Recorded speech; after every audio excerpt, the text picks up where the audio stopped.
yeah, anyway, the advances in AI, which I find remarkable. So, but she did this couple of videos from a home app.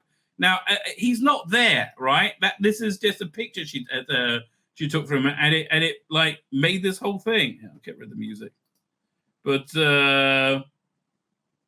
like that to me looks like somebody's actually there, right? I mean, it's not perfect, but it's like done on your bloody phone, right? It's there's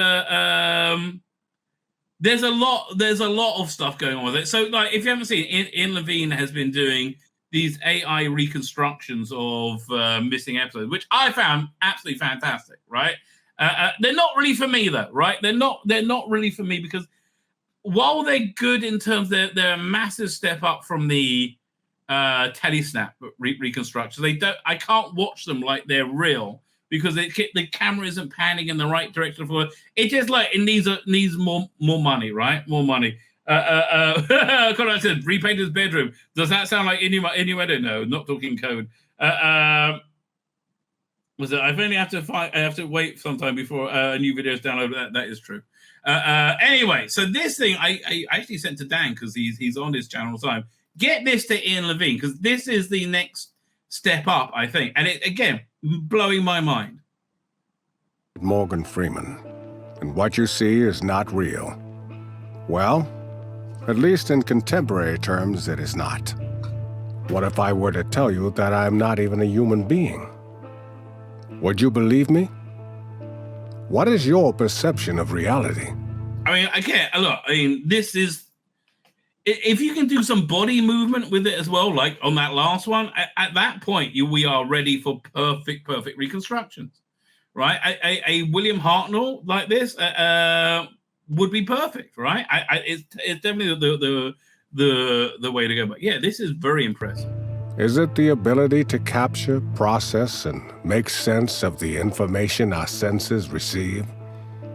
If you can see, hear, taste, or smell something, does that make it real? Yeah, so I am massively impressed. And just imagine this. I showed this last stream, right? Imagine this married with this, right? And then you get an idea of where entertainment is going. If you say run, I'll run with you. If you say hide, we'll hide. Yeah, it's stunning, right? It's like a bit of Liz Shaw and Sarah Jane. Because my love for you was brave. So if you're going to do a David Bowie Doctor Who, would you set it like in the 70s, like as if it was made in the 70s? Because, man, compared to David Bowie was Doctor Who in the 70s. I would like to see John Lennon as the second Doctor in black and white. Wouldn't that be crazy? Take my heart in two. If you should fall into my arms, tremble like a flower. Bit of Alton action. Simon look shit. That's the best bit. Mick Jagger as a master. That is absolutely the best bit.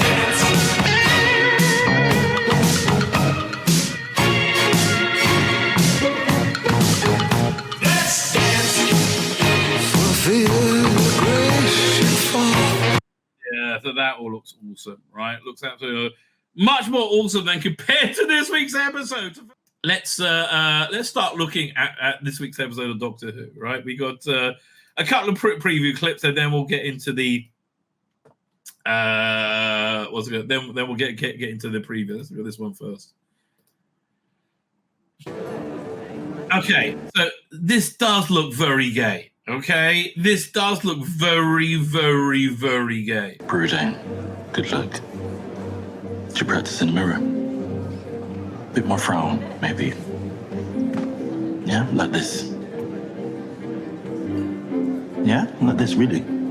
I fucking hate this Doctor, right? I went from liking it, right? I liked it again.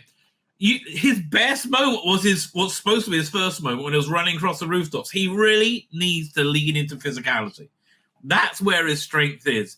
delivering speech and monologues and being funny, none of those things work. Really like this. I didn't know the Duchess would play as a court jester. Well, I'm hilarious.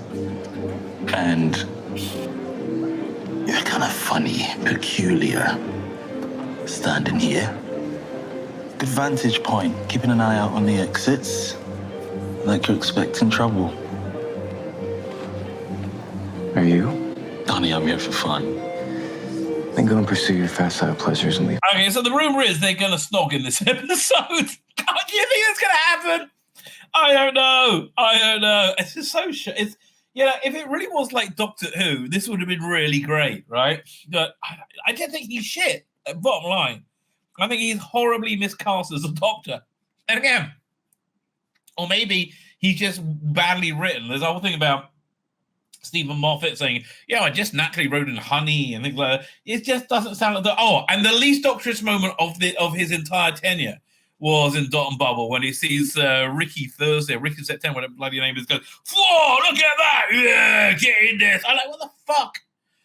Really? It was annoying when you had Bill bloody Potts do it. Now you got the Doctor do it.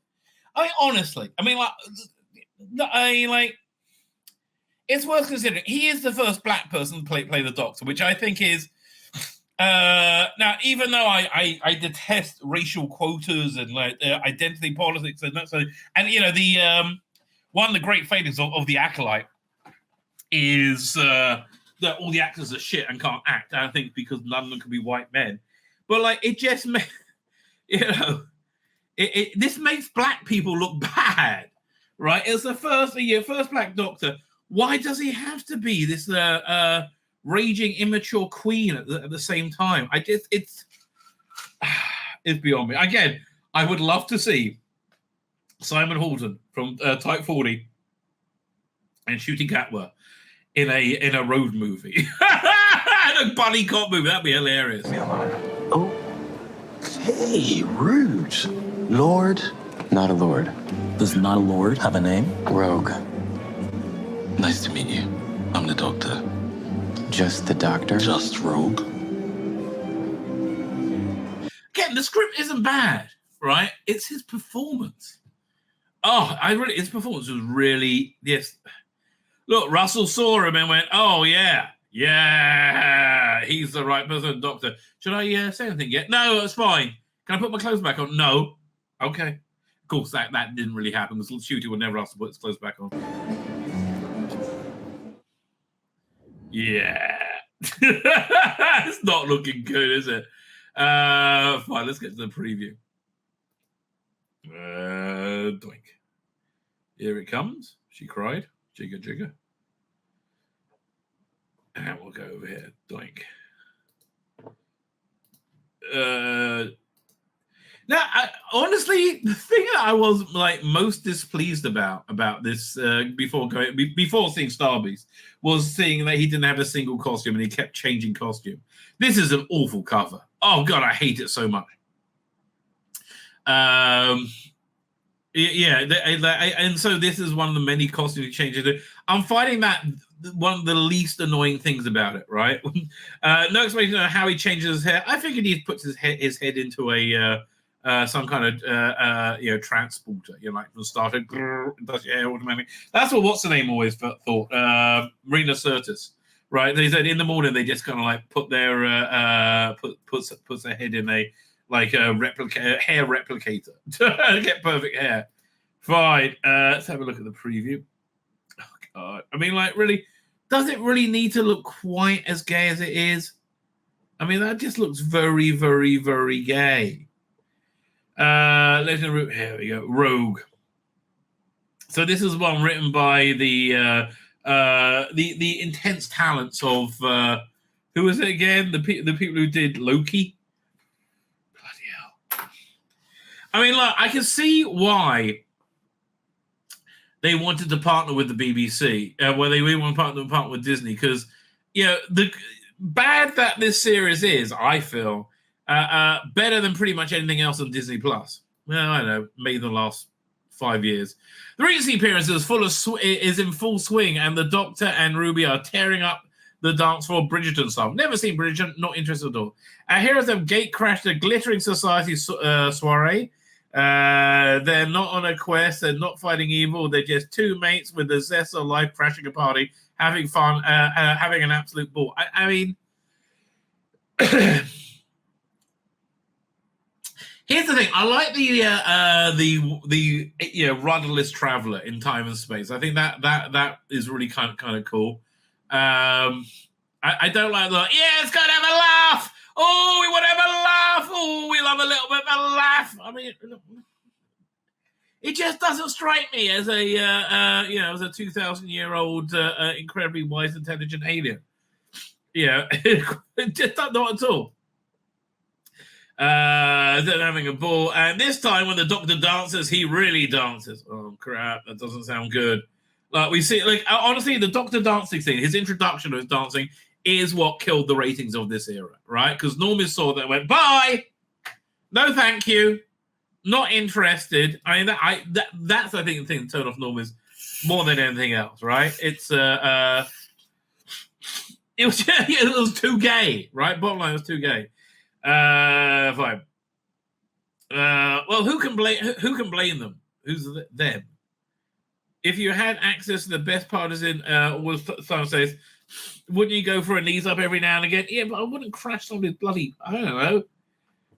I mean, I like them turning up out of nowhere, right? Or somebody asked me about Godzilla -0 on Netflix. Yes, it is on Netflix, and I assume they do have a British dub of it. I can only watch it with subtitles, right? To me, if you haven't seen it, it's so worth it, right? That's real quality, right? That's a surprising quality. It's got a lot of pathos. I really like that movie.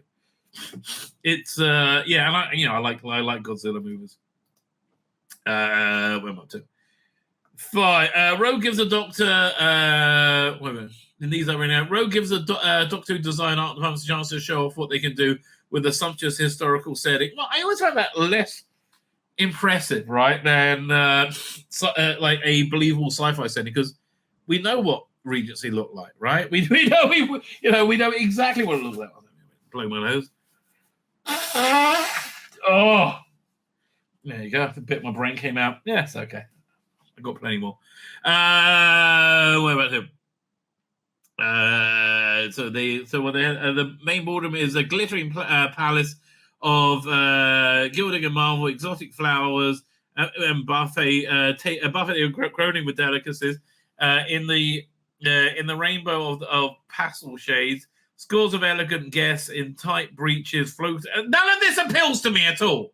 Hey, you want to see scores of guests in tight breeches? No, not at all.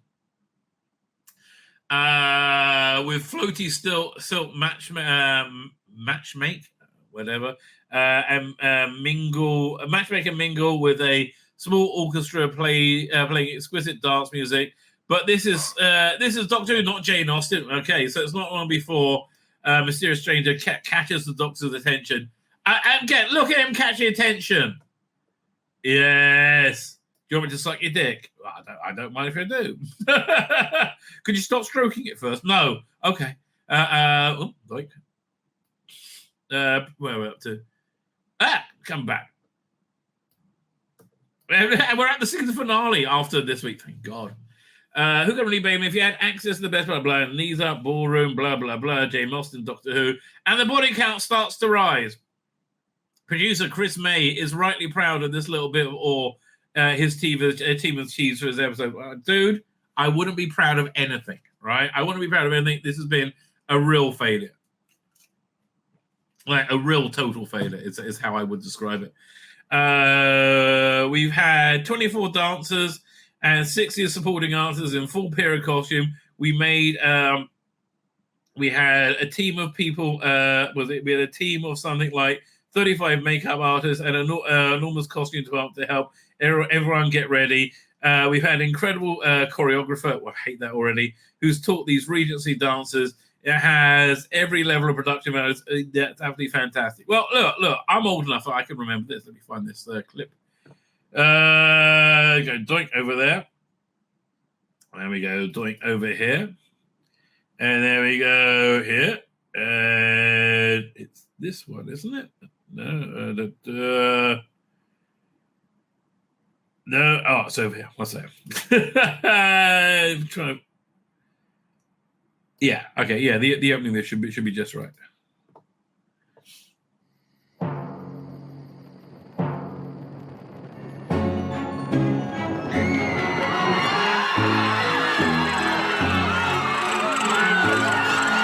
Okay, doesn't that look convincing to you? I mean, that does the trick, and they won't sucking each other's cock with to congratulate each other. And look, they actually had some Doctor Who things on this. We are under attack. There are creatures. I don't even think they're human. We can't stop them. The clock is... You know, I think there was 1 minute, like Sophia Miles mentioned the beautiful embroidery on her dress, and that was it. broken. In Doctor Who Confidential. He's coming. Did you hear what I said? Listen to me. There is a man coming to Versailles. But yeah, so the point is, why are they acting like this is breaking new ground? It's not. Right? It is not breaking new ground. And it's not doing a particularly good job of the old ground it's recovering. Choreographer. As you already worked out, a certain popular Netflix beginning with B has a stylistic influence on this episode, but if you're not a fan of frocks or fans, don't worry, you won't like it anyway. It's still very much a multi-dimensional time-traveling action drama where we came here to see, well, is it, or is it like about a black gay guy who doesn't act like the Doctor, right? It like, you tell me, because they don't seem to be that compatible. And honestly, the last 2 weeks when he's hardly been in, it's really done. It really made the episodes much better. Right now, he's back front and center, grinning and mugging into camera. You're like, oh, look, can you go and make another couple of seasons of what's it called again? Sex Education. Because it's all about love, obviously. It's all about love. They talk about sex constantly, but it's all about love. It felt like we're making an episode of Bridgerton, but this is Doctor Who. So in a minute, you'll step out the doors of a ballroom and step into the dark. Okay, there's something amiss out there in the night. There are whole other things going on. Ooh, chills! Just imagine. Was it? It's a setting period. Blah blah blah. Don't really care. Ben Chelsea's the director, I think. It's a period set. It's a period setting. There's a hidden alien evil. There's death. It's got a locked house murder mystery vibe to it too. Okay, what time is it on? I have to check that a minute. Is it still in their normal time slot of 10 to 7? That incredibly memorable time slot. Let's have a look. Radio Times. Oh no, we have a TV guide tonight. Saturday. Where is it? Oh no, 6:45. Fine, whatever. Where we go back? Blink. And like, why are they moving all around this? It's just like, and also the airing, the BBC airing is just very secondary, isn't it? Director Ben Chess already knows his way around a lavish costume drama, having worked on The Great, but there also appeals to him about Rogue as a multi-layered story, and he clearly knows Doctor Who. It feels like a classic episode of Doctor Who. Really? With a horny gay guy in the middle, right? I don't think so. I mean, look. I mean, I don't remember Tom Baker meeting Marcus Scarman and saying, "Are you a top or a bottom? Because I can work with you on both." Right? That never happened. It feels classic Doctor Who episode. I'm enjoying that about it. He says it's a period setting. There's hidden alien evil. There's death. It's got fine. We just said that. After twists and turns of the Devil's Called, what twists and turns were there? Is directing the episode less complicated job for Ben. So he does all the historicals apparently. It was just slightly easier to get my brain around this one. What was hard about the lot of the Devil's Called, other than you had a very creepy drag queen as the villain, right? Slightly easy to get my brain around this one. He laughs, but it's a fantastic story. He's also got great things going on with his lead cast, which is crucial for making good drama. Okay. I'm loving the energy Shooty brings, kind of vibrant and vivacious, a kind of irrepressible energy. I've never wanted to see energy repressed more, frankly. Man. I was right. You know, I like since a Doctor. Johnny Rotten, Johnny Lydon. He'll be a great Doctor. Oh, man, he'll be crazy. Says Ben. And one thing I didn't know about Millie before this is that what excellent comic time and innocence she has. She's a very good actor. I'm sorry, she's very good.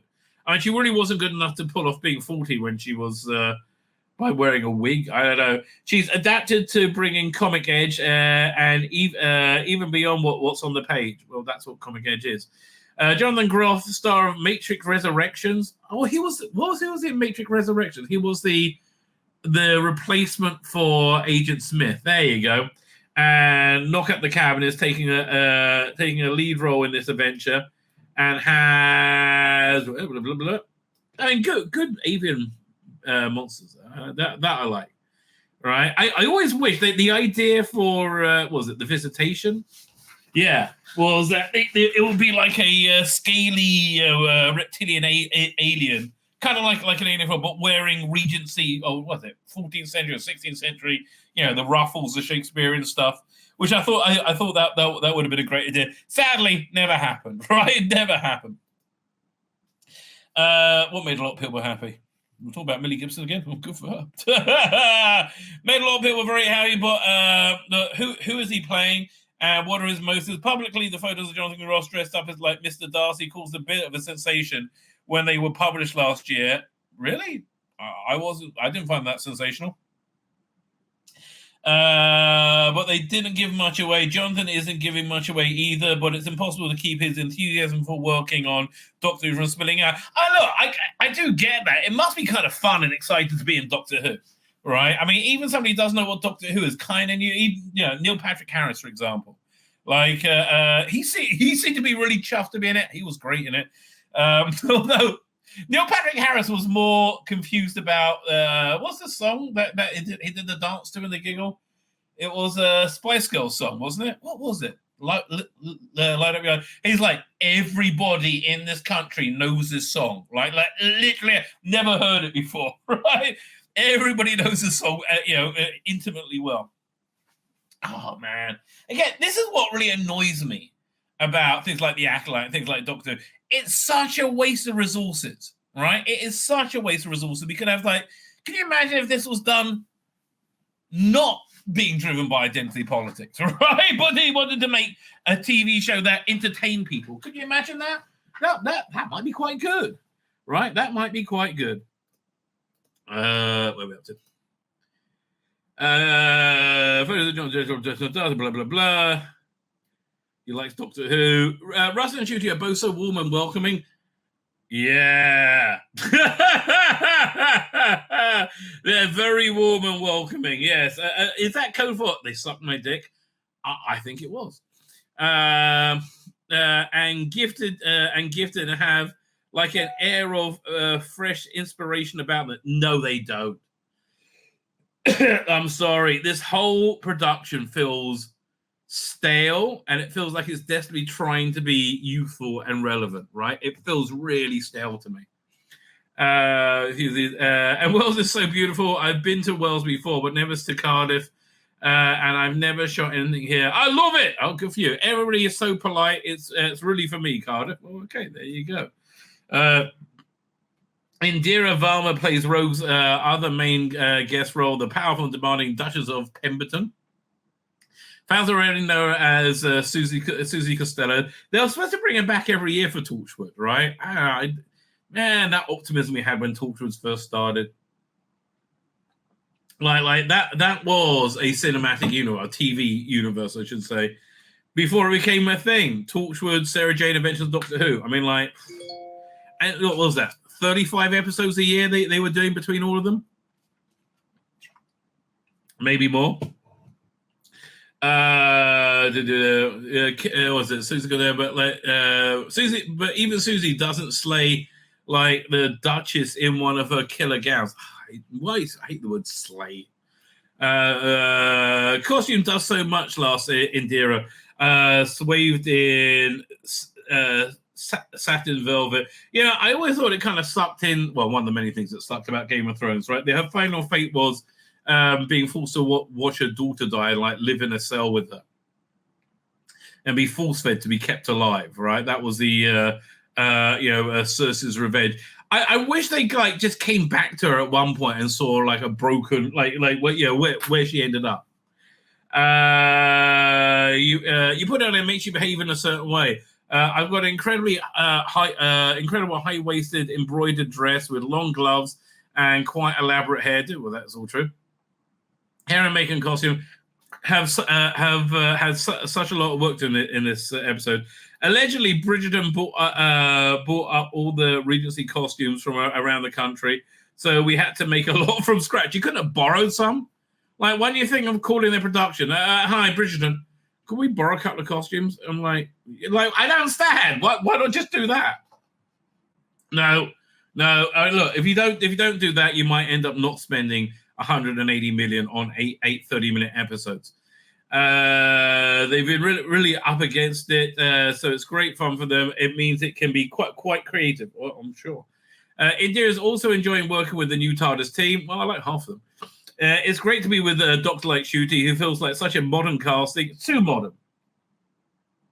Yeah, here's the thing. Classic means it's going to look as great as it does 30 years from now as it does now. That's what classic actually means. Timeless, right? The more contemporary you get, the further away you get from that. And I'm telling you, by the time we get to what are we up to now? I reckon 2035, people will look back on this stuff, and if anybody looks at it at all, and just cringe with embarrassment. He's just such a delight and fun, and Millie is gorgeous as she is. We've had a little giggle together. Good for you. She's got this youthfulness. Well, she is 19. But she's a pro. Well, not so much she shouldn't get fired, apparently. She used to be working on Corey, so she knows how to work very fast, but she's very playful and great. See, this is why I don't believe she got fired for bad behavior. I think she got fired for being better than shooting, right? The adventure takes place across the course of one night. Isn't it fantastic? Well, so did Happiness Patrol, and that was a way bit better. There are so many more dark corners where evil can lurk. It's a long way from being Doctor's first night of terror. Okay, but this one really will be different too. And no, fuck off! Stop telling me it's going to be the best as ever. Stop telling me it's going to be different. Stop telling me it's going to be fresh. No, stop telling me bullshit. You've lied to me relentlessly. Just imagine. I'm imagining you're telling the truth for once, Russell. Just imagine. No, you're not. Doctor into new territory. I mean, so they are fucking. Shuchi and Groff are going to be fucking. With a climax, that's so draw-dropping. Oh, in his mouth. So draw-droppingly original. Well, you said that about last week, and it was cringe, right? You couldn't happen any other show. It's too soon to say any more, but even if I did, you probably wouldn't believe me. Just get ready to join the party. What a fuck.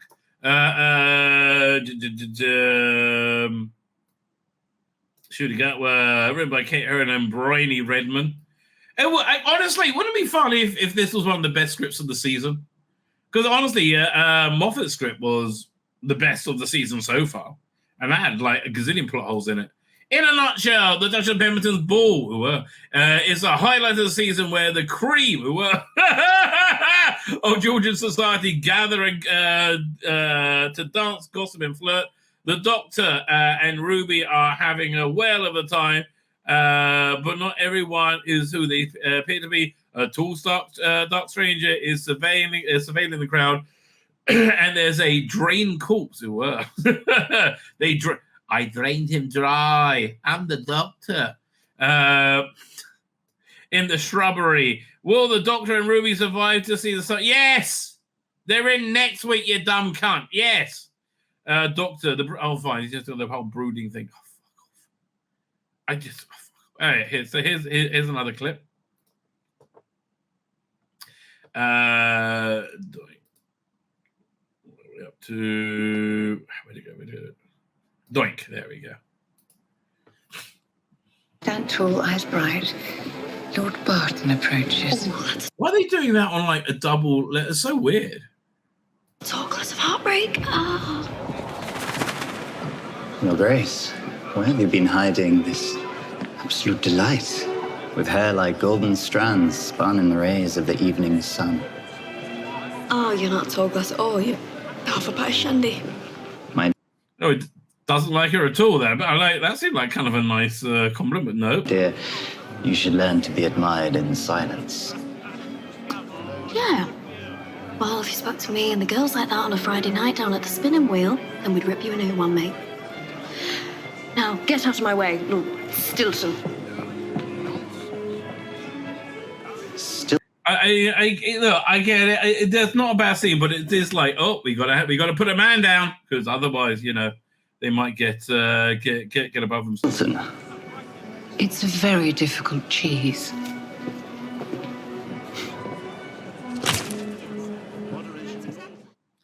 I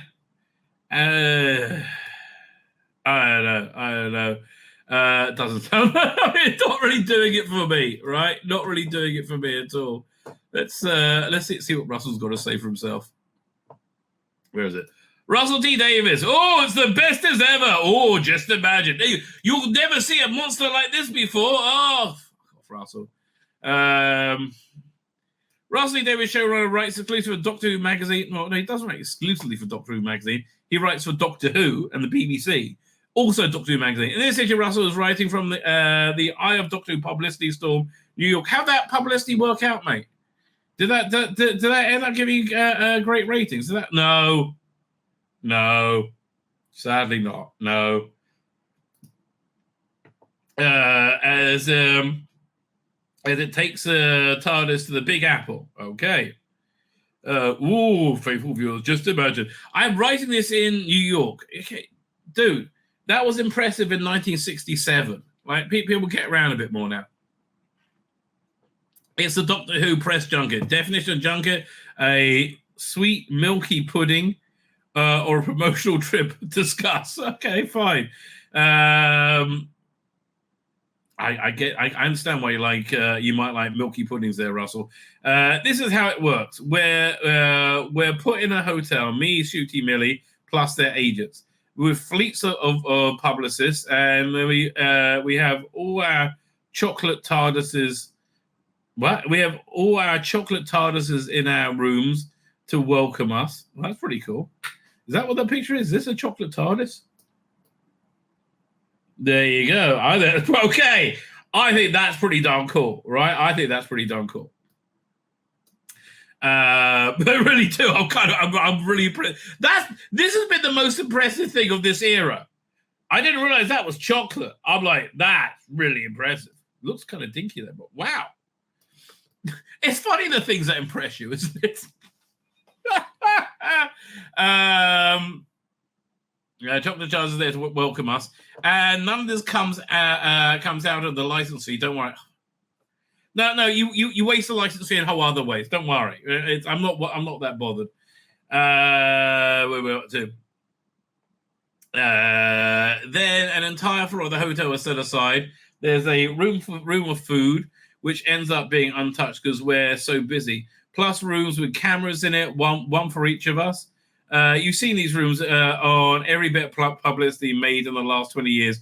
Usually a dark curtain with a logo in the background, often with Alison Hammond nearby. I wish. We want Alison. I don't know who she is. Okay. And there's another room there for half an hour every day. Shooty, Millie, and me are booked together to face a Zoom full of journalists. 20 faces in a box, and we all staring at us. This is my least favorite half. It's only half an hour of the day. Shooty and Millie look beautiful, and I look like Werther's original grandpa. Well, you are old, mate. I'm sorry. And you seem to be old from how you're writing. Oh, I'm going to write stuff that the youth will like. Oh, really? It's lovely. Then it's back to our individual rooms. I sit there on camera. Sometimes the journalists will come in and sit opposite me, but most appear on camera from Spain, from Berlin, from Rio, and it's fast. The PR in charge tells him you have 6 minutes. Well, I can finish twice in that time. I don't want to go into details. Once this wouldn't surprise. Okay, all I'm saying is, if you use the rabbi to the rabbi's lovemaking. Let's be clear. If you use the rabbi's lovemaking to time your boiled egg, you can get a very soft boiled egg. That's all I'm saying, baby. If you like soft boiled eggs, I'm your man. You have 6 minutes. Once in a while, you have 9 minutes, and I wonder what Falstian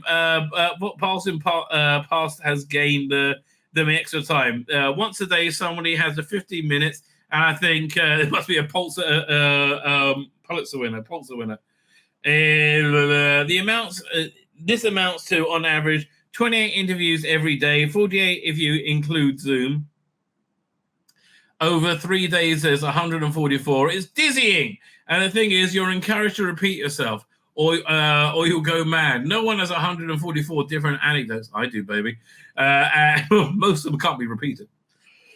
At the same time, you're encouraged to, as the PR speak has it, bring your roses. I hooted at the phrase, okay, but I've come to like it. It means give out gifts. Okay, you have certain stories that you can choose for each journalist, and that's for and that's for you, and that's for you, and that's for you. And now every now and again, you if you're really like an interviewer, have a bunch. Okay. It becomes a blur. That makes sense. I repeat. I forget. I forgot. I've repeated and I've repeated. I act like I try. Make the story sound like new. Sometimes I lie. Always you lie, Russell. Oh my God, you lie so much and so often. Sometimes I bait. And imp in my mind still wants to find 144 stories. Isn't that? Oh God, I'm bored. I want to go back to chocolate TARDIS. That looks awesome. That looks absolutely awesome. Made by Park Lane, apparently. It must be 3D printed or something. It's got to be. That's what I would have thought. What's your job? Isn't that my job? I'll come up with stories. So while I talk a searchlight in my head, sweeping for those dark corners of treasures, I'm in free fall of words, and I find myself saying things I haven't thought about in years. Lots of journalists ask me about Devil's Chord, how expensive copyright on Beatles tracks inspired my idea to have Maestro taking the music away. And then suddenly one afternoon, the windows are still curtained, we're cocooned. I found myself saying, it's Peer Gynt. A pause and says, yes, it's an act for a Peer Gynt. The tumbleweeds appear, and I tell Peer, what is this? We are the songs you should have sung. 1,000 times you've still stifled and strangled us. In the meantime, it's mine in your heart. We've laid and waited and never summoned. Curse you, curse you. A pause for a silence. So also like working with Jinx Monsoon. Well, I think it's the only real comeback you can have from that. What's true is what's inspired Maestro draining Timothy Drake's heart. Oh, well, what do you think could have inspired Jinx Monsoon draining another man? I don't know. Oh, what could it be? Oh, I love this stuff. Well, although I'm not complaining. Oh, no, it doesn't matter what I get my... I love this stuff. I know you do, Russell. I think it's important... Oh, you're talking about the junket, not the... not draining anyone. We want Doctor in every headline across the world, where it has been, but not in a good way. Then suddenly, oh faithful DWM viewer, it comes full circle, and out the blue, one journalist, I'm sorry, I can't remember, was it Eric, finishes his 6 minutes, says bye, thank you, bye, and then he just says, I just wanted to say, hurry up, the switch over from the interview to another one is fast. It's brutal. You're on a bobsleigh. Eric, you've got about 8 seconds. What? I just want to say thank you for your page in Doctor Who magazine. Used to be good in the day, not so much anymore. Oh wait, what? This page? If it wasn't for that, I wouldn't have gotten into journalism. I wouldn't be doing this job now. Really? Gosh. But how? Well, because click. Hi, this is Amber from Hot Spike in Chile. What was it like to work with Jigsaw and say, well, we sucked his other's dicks, and that's basically it. Gone, Eric. If it was Eric, goodbye. What a lovely thing to say. No one's ever said that before. Okay. I love the way you say that like it's a big deal. Well, obviously, okay. It's a personal story. How many people was affected that way? And I reckon there's a chance that Eric might still be reading. So thank you. Hugely thank you. Onwards. Amber, we had so much fun. Like Ibsen says. I just find this like somewhat grating. I do. I find it somewhat grating. Now, where's that? Oh, yes. So, do you remember when everything started going woke as hell? And people denied it, said, listen, the first duty of any business is to make money. They're not going to put, politics or politics or social or whatever their wokeness over the profit margin. So obviously, what they're doing must be profit. Do you remember that gaslighting bullshit we used to get? Well, here we go. Now they're saying it's all bullshit. Now I remember when Tim Divvy came in, and he came in from BBC Studios. I thought, like a business person, right? Like the bottom line actually might be important to him. Nope. BBC boss on doing the right but uneconomic thing. Why do you think it's the right thing to like encourage children to explore transgenderism as if it was a problem-free, completely legitimate sexual identity? Because we know it's not that now. I mean, look, anybody with had two brain cells that could rub together could work that out. But Cass report is very, very clear. Market failure of many public broadcasts. You're failing, right? Because you just do woke shit, right? And now you're just justifying doing your woke shit. You're not doing a good thing, honestly. The executive was part of a TV panel, a big UK broadcast, blah blah blah blah. I don't want to be a market failure. You are, which is what's happening around the world. Yes, because you're all doing the same thing. You're all doing the same woke bullshit that no one's interested in. Like no one wants to see it other than Leslie Headland, right? That's it. Told Deloitte Media and Telecoms 2020, blah blah blah. Beyond conference, it's scary. He says, speaking like a red alert situation in many parts of the world. Well, again. Have you thought about not lecturing the world about your insane woke ideology? Right? I like what? Oh, it's scary, failing horribly. Well, again, look, we're going to be talking about the Acolyte in a minute. And as I was watching it, I was thinking, could you imagine if this was like a Jedi show that was done, before the era, the sort of Jedi show we dreamed of when. It's when Star Wars was originally going. We thought, oh yeah, could you imagine a TV show of Jedi in their prime, right? And we would have loved it, right? I remember there was an episode of Star Wars comic. My guess is it was an early one, so drawn by Howard Chaykin would be my guess. And it had a story of Obi-Wan Kenobi while the Republic was standing, right? And how he had a little mission. He was young. And it was really cool, right? It was really cool. Now, no. It's all about being insanely super gay, as we're going to get into in a minute. So, Red Alert said, Davey making appearance lauded the UK production sector for its success. What success? What success are you talking about? There's been utter failure after utter failure. What is your success? I mean, unless you want to say your success is for TikTok and YouTube, right? Which does so much better because nobody watches your shit anymore. That many decisions we make are uneconomic. Now, that used to be a good thing, right? It used to be a good thing that the BBC would put on things that didn't necessarily have that had a cultural impact, but didn't have like a commercial one, right? They used to be like, concerts they would put on, like classical music, things that had a niche audience, right? But mainly they were there to entertain the country, entertain the working people of England, right? It's a working person's genre, television, right? It's something that that it's a very important job as well, right? But no, we got to educate them. We got to educate them because they didn't have the advantage of going to university and becoming a fucked up weirdo like all of us. Okay. That said, while the goal is to continue making and airing hit TV shows. What's your hit TV show? The audiences enjoy and love. We hate it. We hate all these things you say we enjoy. We don't want to make the numbers work on every single show. How about one? How about one or two? I mean, again, Doctor Who used to be the perfect BBC product, right? Educational, exciting, entertaining, made you think. Oh, that's my biggest complaint about this era. It's so dumb.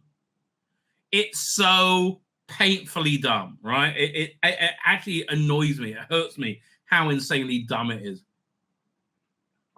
So much so that if you ever think about an episode in any way, shape, or form, the whole thing falls apart. I mean, again, Boom is a great example of that. They're all good examples of that. Fine. We don't make okay. As a public broadcast, we have to ensure important education and other shows make it to screening. And that's fine. But how about a show which is about heterosexual people being normal, right? How about that? Is that okay? No. We have a rich history of working together with other companies, Davey said, about the BBC. It's much more about growth rather than purely defensive in the age of streamers. Again, Dan is 100% right? That they resisted the streaming model for too long to their detriment. Picture this. Imagine if the BBC was a streaming service. You had the entire BBC content, right?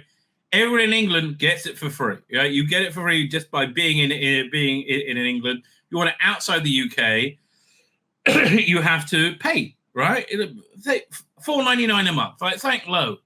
They'll probably have 20 million subscribers, 5 million. Let's say they have 5 million subscribers. I think it'll be much higher than that, right? That's 20 million at $5 a month. That's like 25 million a month. I think that's a good funding model. Right, you should be able to make some good TV shows. I mean, there's so much waste. Digital ways the participants were anybody else? To talk about Doctor Who. Oh yeah, here we go. BBC needs more partnerships with media, entertainment, and technology giants such as Walt Disney Co. for sci-fi hit Doctor Who. They make it too expensive. Like the money is wasted. And that's what I'm like. The money is just totally wasted because who cares? Honestly, who cares? Because it's not getting any audience at all. And the change it does business further in a competitive and polarizing world. But the thing is, here's the thing. It doesn't make it more popular. I will guarantee you that I would love to see the demographics from iPlayer about how much classic or how much revival Doctor Who gets played over the current one. What about to hit show Doctor Who and change how it does business further and competitive blah blah blah, outlining its priorities of the future. They also described the public broadcaster core goals as producing truth. Really, chicks with dicks. So let me get it straight. Somebody who okay. If a man puts on black makeup on his face, right, and says he's black, right, and does like a minstrel show, right, that's really bad. But if a man decides he's female and dresses up like a slutty whore in heels and makeup and says, I'm a girl, that's okay? How is it? What part of truth is there? I am sorry. You're just out your bloody mind. Truth. Really? Have you seen the BBC's coverage of Israel? You lying cunts. Truth? Not me. I don't know if it's got pursuing truth. Backing British storytelling. Well, Doctor Who's been totally Disney-fied, right? And uniting people. Really? You think who do you think you're uniting? Again. You're making everybody run like fucking, out of a burning building. Does that look like you've united people? I guess you united them in like trying to get away from Doctor Who, quite wisely. The provocative book considered use of AI and ethical algorithms as also part of the plans of BBC. Again, my best plan for BBC is it becomes like a YouTube-like social media platform and streaming service, right? Free in the UK, and you have a open source algorithm, and whatever is more popular gets more airtime or gets more promptly produced, and also gets the budget, gets money. Like, so if somebody makes his own comedy in his bedroom, right, and everybody loves it, he gets the budget to make a season, that sort of thing.